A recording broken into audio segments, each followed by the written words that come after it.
6 tempat misterius dalam Al-Quran. Menurut Al-Quran dan beberapa hadis Rasulullah, ada 6 tempat misterius di bumi ini yang belum ditemukan keberadaannya. Banyak orang hingga kini masih terus mencari lokasi 6 tempat misterius tersebut. Tempat misterius dalam Al-Quran yang hingga kini belum pernah terpecahkan keberadaannya di bumi ini masih menjadi misteri. Dalam Al-Quran seperti dalam surat Qaf dan sabda Rasulullah dijelaskan bahwa terdapat tempat misterius yang ada di dunia, namun belum ditemukan lokasinya sampai saat ini. Dirangkum dari berbagai sumber, berikut daftar 6 tempat misterius dalam Al-Quran yang hingga kini belum ditemukan. 1. Telaga Ainul Hayat. Menurut beberapa ahli tafsir, Ainul Hayat merupakan sebuah air kehidupan yang bisa memperpanjang usia manusia. Barang siapa yang meminum airnya seteguk saja, maka hidupnya akan abadi.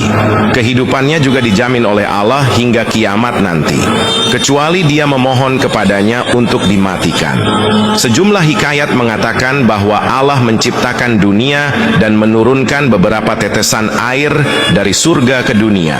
Telaga Ainul Hayat hingga kini masih menjadi misteri karena belum ditemukan lokasinya. Beberapa sumber juga mengatakan bahwa Dajjal pernah mandi dan meminum air tersebut, sehingga ia masih tetap hidup sampai saat ini. Tak hanya Dajjal, seorang nabi bernama Khidir juga dipercaya masih hidup hingga saat ini dikarenakan meminum air ini. Beberapa pendapat mengatakan bahwa letak telaga Ainul Hayat dijaga Nabi Khidir. Telaga ini berada di Pulau Bermuda. Oleh karena itu, banyak kapal dan orang hilang saat melewati daerah tersebut. Karena di sana, para setan berbondong-bondong mengelilingi tempat tersebut untuk merebut Ainul Hayat. Namun jika Pulau Bermuda memang benar adanya, sekali lagi hanya Allah yang mengetahui di mana sebenarnya telaga Ainul Hayat. 2. Tembok Ya'juj dan Ma'juj. Ya'juj dan Ma'juj adalah sosok yang disebut dalam Al-Quran, dan keberadaannya menjadi salah satu tanda yang akan datang saat menjelang hari kiamat. Sedangkan keberadaan Ya'juj dan Ma'juj dihalang oleh sebuah tembok yang kokoh dibangun oleh Raja di Zulkarnain. Perihal tembok penghalang Ya'juj dan Ma'juj ini lantas masih menjadi misteri, bahkan tidak sedikit yang menyebut dan percaya bahwa tembok besar Cina diyakini sebagai penghalang Ya'juj dan Ma'juj yang dibuat oleh Zulkarnain. Konon kabarnya sekitar 50 km di utara Beijing ada sebuah desa di kaki bukit bernama Badaling. Dari tempat ini para turis dari berbagai belahan dunia bisa memasuki pintu gerbang menuju tembok besar Cina. Karena saking tingginya, tembok itu dikabarkan dapat dilihat dari bulan. Banyak orang yang menyangka bahwa itulah tembok yang dibuat oleh Nabi Zulkarnain dalam surat Al-Kahfi. Sedangkan yang disebut Ya'juj dan Ma'juj adalah bangsa dari Mongol Utara yang merusak dan menghancurkan negeri-negeri yang mereka taklukkan.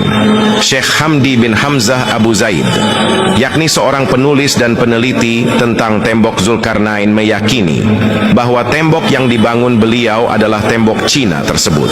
Syekh Hamdi juga menyebutkan secara detail dan bukti-bukti penelitiannya ke dalam buku. Namun, jika dilihat ulang secara fisik, terdapat perbedaan yang sangat jelas antara tembok yang dibangun Nabi Zulkarnain dengan tembok Cina. Tembok Cina terbuat dari susunan batu bata, sedangkan dalam Al-Quran disebutkan jika tembok Zulkarnain terbuat dari tumpukan besi yang dicampur dengan tembaga. Selanjutnya, tembok Cina dibangun secara bertahap selama ratusan tahun dari berbagai dinasti yang memerintah Cina, di antaranya dinasti Han dan Ming. Sementara itu, penjelasan Al-Quran, tembok itu dibangun oleh suku bangsa yang meminta pertolongan kepada Nabi Zulkarnain, dan setelah selesai beliau pun menyatakan tembok itu tidak akan bisa dilewati dan dilubangi oleh Ya'juj dan Ma'juj. Berbeda dengan penjelasan Syekh Hamdi bin Hamzah Abu Zaid Abdullah Yusuf Ali dalam tafsir. The Holy Quran menulis, di Uzbekistan, tepatnya di distrik Hisar, sekitar 240 km di sebelah tenggara Bukhara. Ada celah sempit di antara gunung-gunung batu. Letaknya di jalur utama antara Turkistan ke India. Tempat itu kini bernama Buzgol Khana dalam bahasa Turki. Dahulu nama Arab dari tempat ini adalah Bab al-Hadid, yang semuanya bermakna pintu gerbang besi. Sayangnya kini hasil foto satelit pada ordinat itu sudah tidak ditemukan lagi tembok atau pintu besi tersebut.